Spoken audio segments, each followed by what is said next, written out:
Phone number எழுதி கொடுப்பா அப்படின்னா. சரி அவங்க ஆயா கிட்ட யார்கிட்ட கொடுத்துட்டு போகிறான்னு நினச்சி நீ என்னோட யூஸ் பண்ணுற ஃபோன் நம்பரை அந்த ஆயா கிட்ட கொடுத்துட்டு எழுதி கொடுத்துட்டு வந்துட்டான். கூப்பிட்டு வந்ததுக்கப்புறம் பார்த்தீங்கன்னா இந்த பொண்ணு நான் சினிமாக்கெல்லாம் கூப்பிட்டு போனால் அங்கெல்லாம் எதுவுமே இல்லை. ஆனால் நான் எழுதி கொடுத்தேன் பார்த்தீங்களா அந்த ஃபோன் நம்பர் பேப்பர், இந்த பொண்ணு ஒரு பேக் வச்சுருந்துச்சு, பர்ஸ் வச்சுருந்துச்சு. அந்த பர்ஸில் இருக்குது அந்த ஃபோன் நம்பர். என்ன அப்படின்னா இல்லை சும்மா தான் வச்சுருக்கிறேன் அப்படின்னு.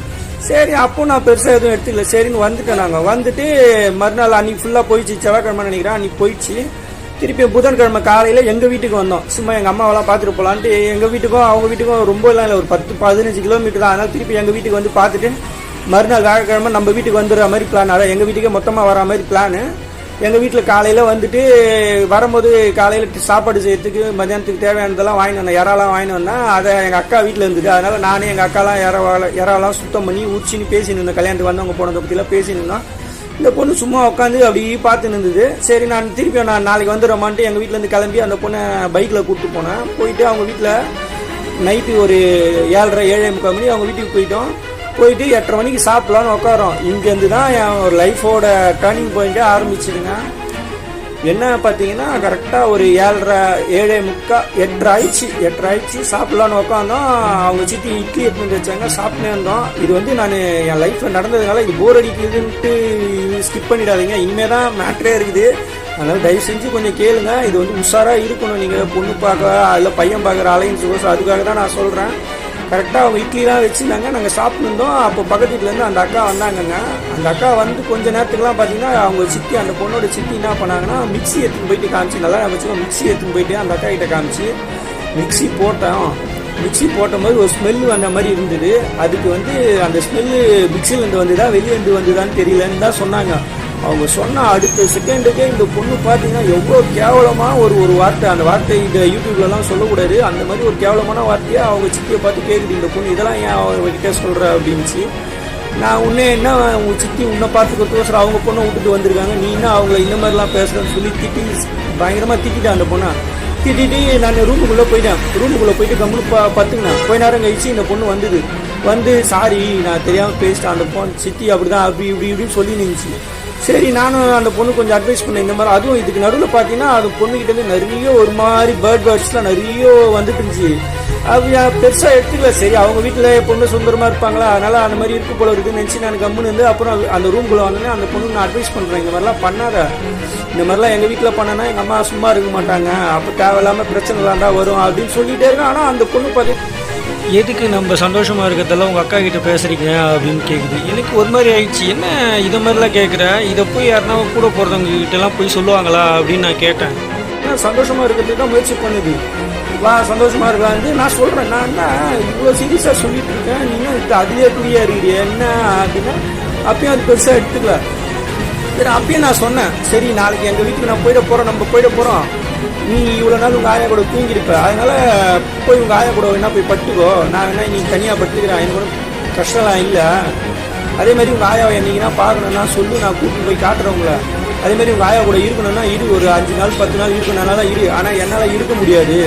ஏன்னா நான் வந்து கடை வச்சுருக்கேன், கடையை விட்டு 10 நாள் கூட இருந்தேன்னா வியாபாரம் போயிடும், அதனால் நான் உன்னை விட்டுட்டு போயிடுவேன், நீ அன்றைக்கி வரையும் ஃபோன் பண்ணி அன்றைக்கி வந்து நான் கூட்டிகிட்டு வரேன்னு சொன்னேங்க. இது கொஞ்சம் யோசிச்சு பாருங்க நான் எந்த ஒரு அர்த்தத்தில் சொன்னேன்ட்டு. ஆனால் அந்த பொண்ணு பார்த்தீங்கன்னா ஒரு 5 நிமிஷம் என்கிட்ட எதுவுமே பேசலாம், அப்படியே மேலேயே பார்த்து ஏதோ யோசிச்சுன்னு. அப்போ என் கூட நீ வாழ மாட்ட, என்னை விட்டு போயிடுவேன், இதுக்கெல்லாம் காரணம் அந்த தானே, அவள் தானே, அவளை என்ன பண்ணுறான் பாருன்னு சொல்லி இந்த பொண்ணு என்னமோ சொல்லுது அப்படின்னு திரும்பி பார்க்குற. ஏந்து அப்படியே ஆவேசமாக ஓடுதுங்க. ஆவேசமாக ஓடி போய் கதவு திறந்து அவங்க சித்தி தூங்கி நிற்கிறாங்க. அவங்களுக்கு போய் 8 வச்சு அசிங்கமாக இருக்கிற மொத்த அசிங்கமான வார்த்தையெல்லாம் திட்டுது. அவங்க சித்திக்கு இந்த பொண்ணை பற்றிலாம் நல்லா தெரியும் போகுது. அடுத்த செகண்டே அவங்க சித்தி பார்த்தீங்கன்னா கதவு திறந்து ஓடி போயிடுச்சு. வெளில ஓடி போய் பக்கத்து வீட்டில் போய் ஒழிஞ்சிக்கிச்சு. இந்த பொண்ணு எவ்வளோ ஆக்ரோஷமாக ஆயிடுச்சு தெரியுங்களா. கிட்டத்தட்ட அவங்க இருந்தாங்கன்னா அவங்க மண்டையை உடச்சி காலி பண்ணியிருக்கும் போது ஆயா அந்த பொண்ணை சமாதானப்படுத்துகிறாங்க. ஆனால் பார்த்தீங்கன்னா அந்த ஆயாவை பல்லாருன்னு அறியுது. அந்த ஆயாவுக்கு எப்படியும் 80-83 வயசு இருக்கும். இந்த மாதிரி பண்ணுது, இந்த பொண்ணு வேணும்னு பண்ணுதா இல்லை தெரியாமல் பண்ணுதா ஒன்றுமே புரியல எனக்கு. உடனே நான் ஷாக் ஆகி அப்படியே நின்ட்டேன் ஒரு 10 செகண்ட். எனக்கு என்ன நடக்குதுன்னே தெரில. இருந்தாலும் என்ன பண்ண சுதா வச்சுன்னு போயிட்டு அதுக்கப்புறம் நடக்கிறதெல்லாம் வீடியோ எடுக்கலாம் அப்படின்ட்டு டக்குன்னு போய் ஒரு வீடியோ எடுத்தேன். நான் வீடியோ எடுத்து அப்படியே அதை சேஃபாக வச்சுட்டு உடனே எனக்கு கல்யாணம் பண்ணி வச்சாங்க. கிட்டத்தட்ட எனக்கு முன்னாடி இருந்து யார் கல்யாணம் பண்ணி வச்சாங்களோ அவருக்கு அப்போவே ஃபோன் பண்ணி ஏன்னா இந்த மாதிரி ஆயிடுச்சு, இந்த பொண்ணு ஏதோ ஒரு பெரிய ப்ராப்ளம் இருக்குது, இந்த பொண்ணுக்கிட்ட ரொம்ப கஷ்டம், நான் கிளம்பி வந்துடுறேனா அப்படின்னு. அவரையே அவசரப்படாத, பொண்ணோட வாழ்க்கை நான் நேரில் என் கூட என் சொந்தக்காரங்க யாருமே கிடையாது, நான் மட்டும்தான். நல்லா ஞாபகம் வச்சுங்க, யாருமே கிடையாது, நான் மட்டும்தான். எனக்கு இதை பார்த்தோன்னே ஒரு மாதிரி ஆகிப்போச்சு. இதுமே இந்த பொண்ணு கூடலாம் வாழ்ந்தாலாம் வேலாவாது போல இருக்குது, இன்னும் இந்த பொண்ணு இந்த மாதிரி இப்போ இந்த ஆக்ரோஷமாக நடந்துக்குது அப்படின்ட்டு அவருக்கு ஃபோன் பண்ணால் அவங்க எங்கேயோ இருக்கனால அவங்களுக்கு இதோட தெரியல, இது எங்கே என்ன நடந்தது. நான் சொல்றது அவங்களுக்கு அது பெருசாகவும் தெரியல. நான் காலையில் வர பேசிக்கலாம் அப்படின்னாங்க. இருந்தாலும் நானும் கொஞ்சம் யோசிச்சு பார்த்தேன், இவ்வளோ நாள் கழிச்சு நம்ம கல்யாணம் ஆயிருக்குது, இப்போதான் அம்மா கொஞ்சம் நிம்மதியாக இருக்கிறாங்க, நம்ம திடீர்னு இன்னைக்கு கம்முன்னு கிளம்பி போயிட்டா அம்மா என்ன எப்படி எடுத்துப்பாங்க, என்ன பண்ணலான்னு யோசிச்சு கம்முன்னு பொறுமையாக உட்காந்து. அப்புறம் அவங்க மாமா அன்னைக்கு அந்த ஆளுக்கும் நாங்கள் இருக்கிற இடம் தான் அந்த ஆளுக்கும் இடம், அங்கேருந்து 15 கிலோமீட்டர் அந்நேரத்துக்கு நைட்டு 11:30 மணிக்கு வரான். அந்த ஆள் வந்து ஒன்றும் இல்லைப்பா மாத்திரை போட்டால் சரியாயிடும்பா அப்படின்னா அப்படியே பிடிச்சி அசிங்கமாக திட்டான் அவனை.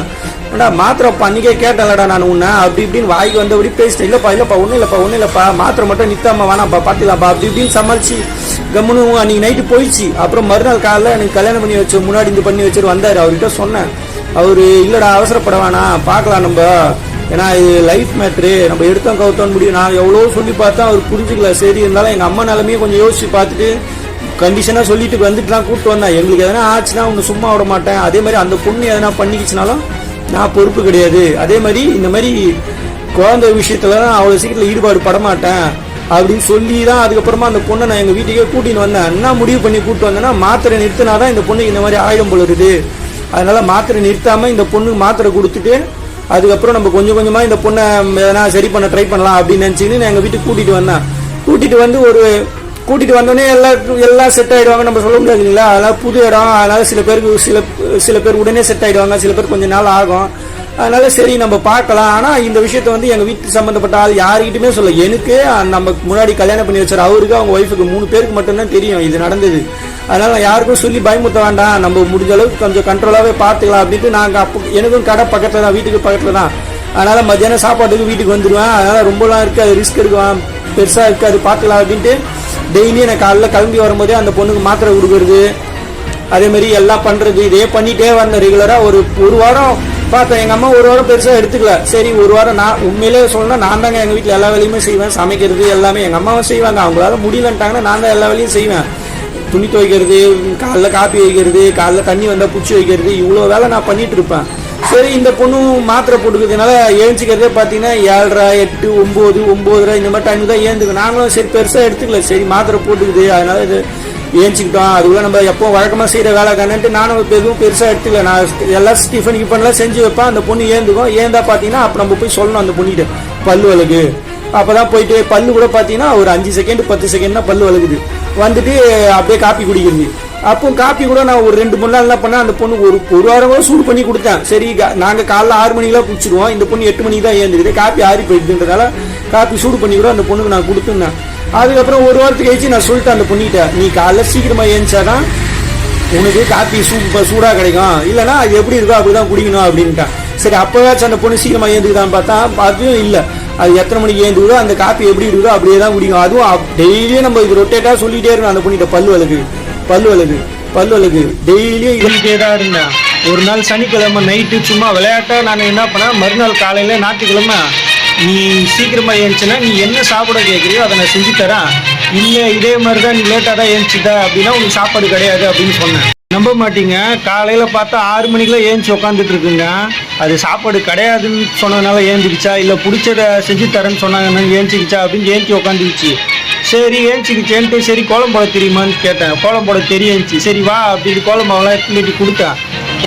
கோலம் போடுறேன்னு சொல்லிட்டு கீழே கோலமாவை கொட்டி வச்சுட்டு ஒரு ஸ்டார் கோலம் போட ட்ரை பண்ணியிருக்கு. ஆனால் அது கூட சரியாக போடலை. நல்ல வேலை மழை வந்து அதை அழைச்சி விட்டுச்சு. நேர்ந்தாங்க எங்கள் அம்மா, என்னடா இந்த பொண்ணு என்ன சொன்னாலும் இந்த பொண்ணு அது மாதிரியே ஒரே மாதிரியே இருக்குது அப்படின்ட்டு ஒரு 15 நாள் அவ்வளோதான். எங்கள் அம்மா அந்த பொண்ணு பண்ணுறதெல்லாம் அவங்களுக்கு பிடிக்கல போடுது, சுத்தமாக எதுவுமே இல்லைங்க, ஒரு யூஸ் கிடையாது. வீட்டில் எப்படி நம்ம சேர் டேபிள்லாம் இருக்கும் அந்த மாதிரி தான் இருக்குது. ஆனால் சாப்பிட்ணும், டிவி பார்க்கணும், அவ்வளோதான். அது 2 மட்டும்தான் இருக்குது. பெட்ரூம்குள்ளே வந்தால் எப்படி இருக்கணுமோ அந்த மாதிரி இருக்கணும்னு. ஆனால் இதில் என்னன்னா வெளியிலலாம் வந்தால் அந்த பொண்ணை பார்த்தா யாருமே சொல்ல மாட்டாங்க, அப்போ அது மாதிரி உட்காந்துது. ஆனால் பெட்ரூம்குள்ளே வந்தால் அது பேச்சு கீச்சு எல்லாம் பயங்கரமாக வேற மாதிரி ஆயிடுது. என்னடா எனக்கே ஒரு மாதிரி ஆயிடுச்சு, என்னடா இந்த பொண்ணு வெளியே இருக்கிறதுக்கும் பெட்ரூம்குள்ளே இருக்கிறதுக்கும் பயங்கரமாக இருக்குது, என்ன இந்த பொண்ணு வேணும்னு பண்ணா இல்லோட இயல்பே இப்படி தானா என்னன்னு தெரியல. சரி பார்க்கலாம். நானும் அப்படி இப்படின்னு பல்ல வச்சு ஒரு 20 நாள் சமாளிச்சு பார்த்தேங்க. ஆனா பாத்தீங்கன்னா அந்த ஒரு விஷயத்துக்கு மட்டும்